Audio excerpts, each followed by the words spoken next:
নমস্কার।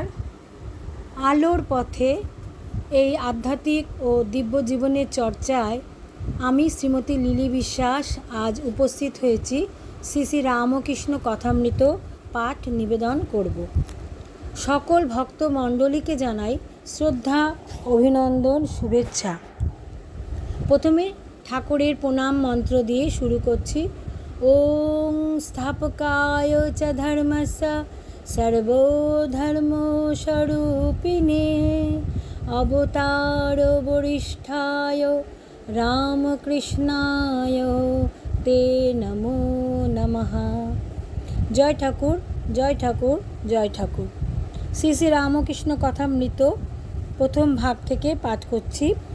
তব কথামৃতম তপ্ত জীবনম কবিবিরীতম কলমশাপহম শ্রবণমঙ্গলাম শ্রীমদাততম ভুবি গৃহন্তি ইয়ে ভুরিদা জনাঃ। ভগবানের কথা অমৃত সমান এবং এটি শ্রীযুক্ত এবং শ্রবণ এবং পাঠ দুটি মঙ্গলজনক এবং কল্যাণপ্রদ।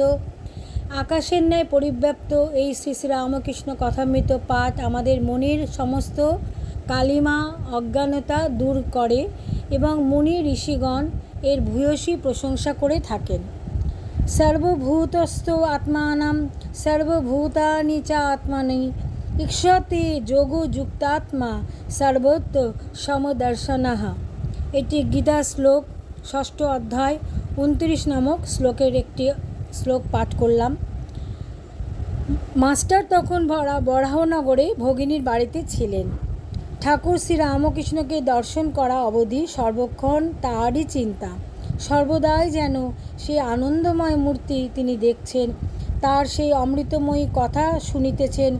ভাবিতে লাগলেন, এই দরিদ্র ব্রাহ্মণ কিরূপে এইসব গভীর তত্ত্ব অনুসন্ধান করিলেন ও জানিলেন, আর এত সহজে এই সকল কথা বুঝাইতে তিনি এ পর্যন্ত কাহাকেও কখনো দেখেন নাই। কখন তার কাছে যাইবেন ও আবার তাকে দর্শন করিবেন, এই কথা রাত্রদিন ভাবিতেছেন।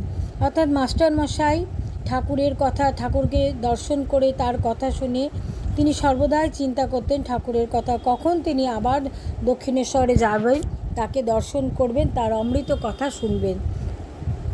দেখিতে দেখিতে রবিবার আসিয়া পড়িল।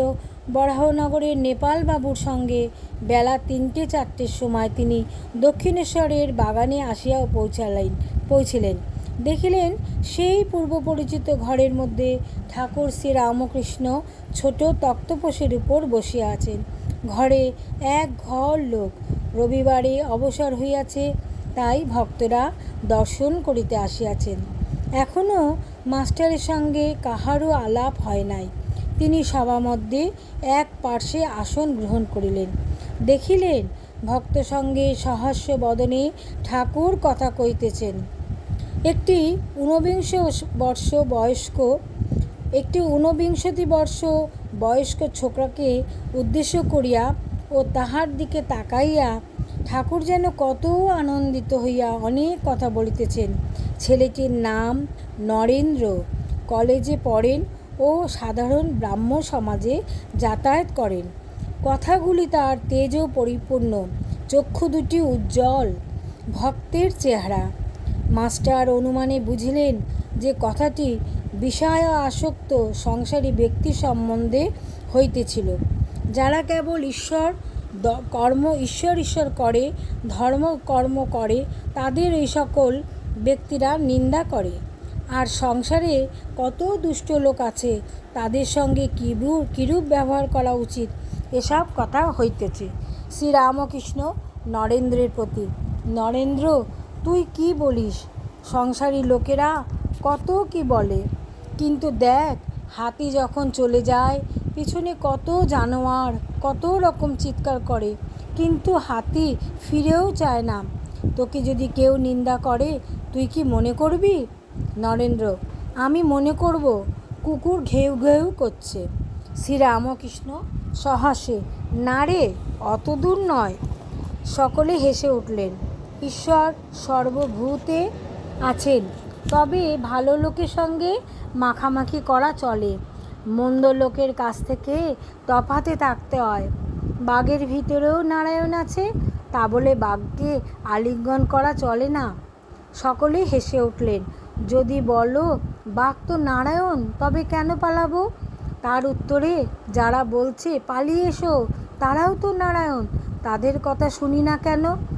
একটা গল্প শোন। ঠাকুর একটি গল্প বলছেন। কোনো এক বনে একটি সাধু থাকেন, তার অনেকগুলো শিষ্য। তিনি একদিন শিষ্যদের উপদেশ দিলেন যে সর্বভূতে নারায়ণ আছেন, এইটি জেনে সকলকে নমস্কার করবে। একদিন একটি শিষ্য হোমের জন্য কাঠ আনতে বনে গেছিল। এমন সময় রব উঠল, কে কোথায় আছো, পালাও, একটা পাগলা হাতি আসছে। সবাই পালিয়ে গেল, কিন্তু শিষ্যটি পালালো না। সে জানে যে হাতিও যে নারায়ণ, তবে কেন পালাবো? এই বলে দাঁড়িয়ে রইল, নমস্কার করে স্তুতি করতে লাগলো। এদিকে মাহত চেঁচিয়ে বলছে, পালাও পালাও। শিষ্যটি তবুও নড়ল না। শেষে হাতিটা সুরে করে তুলে নিয়ে তাকে একধারে ছুঁড়ে ফেলে দিয়ে চলে গেল। শিষ্য ক্ষত বিক্ষত হয়ে অচৈতন্য হয়ে পড়ে রইল। এই সংবাদ পেয়ে গুরু ও অন্যান্য শিষ্যরা তাকে আশ্রমে ধরাধরি করে নিয়ে গেল আর ঔষধ দিতে লাগলো। খানিকক্ষণ পরে চেতনা হলে ওকে কেউ জিজ্ঞাসা করলে, তুমি হাতি আসছে শুনে চলে গেলে না কেন? সে বললে, গুরুদেব যে আমায় বলেছেন নারায়ণী মানুষ জীবজন্তু সব হয়েছে, তাই আমি হাতি নারায়ণ জেনে তার কাছ থেকে সরে যাইনি। গুরু তখন বললেন, বাবা, হাতি নারায়ণ আসছিলেন বটে সত্য, কিন্তু বাবা মাহুত নারায়ণ যে তোমায় বলল, বারণ করলো, তাকে তোমাকে সরে যেতে বলল। যদি সবই নারায়ণ হয় তবে তার কথা বিশ্বাস করলে না কেন? মাহুত নারায়ণের কথাও শুনতে হয়। এই কথা শুনে সবাই হেসে উঠল। শাস্ত্রে আছে, ঠাকুর বলছেন, শাস্ত্রে আছে অপনারায়ণ, জল নারায়ণ। কিন্তু কোনো জল ঠাকুর সেবায় লাগে, আবার কোনো জলে আচানো, বাসন মাজা, কাপড় কাচা কেবল চলে, কিন্তু খাওয়া বা ঠাকুর সেবা চলে না। তেমনি সাধু অসাধু, ভক্ত অভক্ত সকলেরই হৃদয়ে নারায়ণ আছেন, কিন্তু অসাধু অভক্ত দুষ্ট লোকের সঙ্গে ব্যবহার করা চলে না, মাখামাখি করা চলে না। কারো সঙ্গে কেবল মুখের আলাপ পর্যন্ত চলে, আবার কারো সঙ্গে তাও চলে না। এইরূপ লোকের কাছ থেকে তফাতে থাকতে হয়। একজন ভক্ত বলছেন, মহাশয়, যদি দুষ্ট লোকে অনিষ্ট করতে আসে বা অনিষ্ট করে তাহলে কি চুপ করে থাকা উচিত? ভক্ত একজন ঠাকুরের কাছে এই প্রশ্ন করলে ঠাকুর আবার তাকে প্রশ্নের উত্তর দেবে। কিন্তু আজকে শ্রী শ্রী ঠাকুর শ্রী শ্রী রামকৃষ্ণ কথামৃত এই পর্যন্ত। আজকে সকলে ভালো থাকবেন, সকলকে ভালো রাখবেন, এবং এই ঠাকুরের কথা যদি আপনাদের ভালো লাগে তাহলে আমি নিজে ধন্য হব, সমৃদ্ধ হব। ঠাকুরের কথা পাঠ করে আমি নিজেও ধন্য হলাম, সমৃদ্ধ হলাম, এবং যারা শুনছেন তাদেরও মন পবিত্র হবে, সমৃদ্ধ হবে। ঠাকুরের কাছে এই প্রার্থনা করি সকলে আমরা সকলকে ভালো রাখবো। জয় ঠাকুর, জয় ঠাকুর, জয় ঠাকুর। হরি ওম তৎসৎ।